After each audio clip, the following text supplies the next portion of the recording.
I decided to show you how to drain the loop. So this is my existing build with vertical mount GPU and 360-degree radiator on the front. So first of all, what you need to do is to find the lowest point of your loop. What I'm going to do is to pull the pipe out from this fitting, and I'll be going to put this funnel under it before, so the liquid will not go inside the electrical component of the CPU.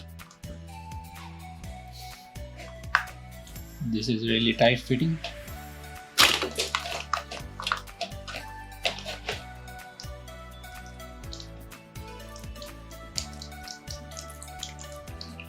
There is a minor splash when I pull the tube, but now it's collecting in the bowl. I need to collect as much as I can. Now it's time to turn this up so that there will be no spill from this tube. I still have coolant in my reservoir and radiator, so as it's airtight, I need to lose the cap of the reservoir so that the liquid will come out. The air will go in.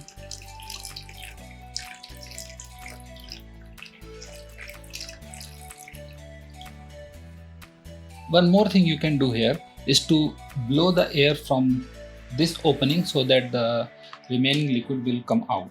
So I'm going to blow air.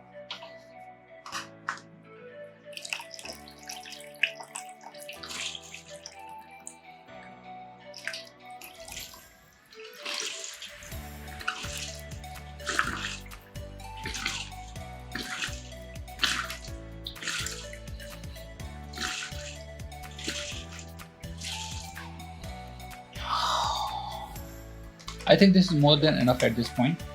So I have enough liquid here, but I still need to be careful while removing my components. Now we will go to the next step, and next step is removing the component step by step. Up front we have a graphic card, so we will remove this graphic card first. Remove the power cables from the graphic card. Remove the PCI Express extension cable.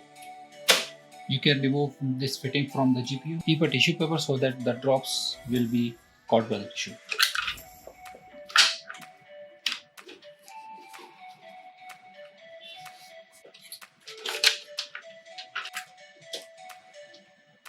And here goes our graphic card first. Now I'm going to tilt it upside down so that any remaining liquid will come out. Now for extra safety, you can put some tissue papers into the fittings. So now our graphic card is safe. It's time for the components. Our next part will be the pump. We need to disconnect the cables of the pump, and then we can pull out the pump from here. The fitting which is now open from the radiator, we need to put a tissue over there so that it will not seep any leakage into the components of my PC. Next part will be the CPU. I will just pull it out. Whatever fitting you open, so make sure that its open end should be facing upward. If it's facing downward, then it will spill. Remove this tube also. Make sure that your tissue paper is ready. You need to be extra careful when you are removing the fittings from the processor because it is very close to the motherboard. Any spillage will result in damaging your motherboard components. Now remove all the electronic components from the computer.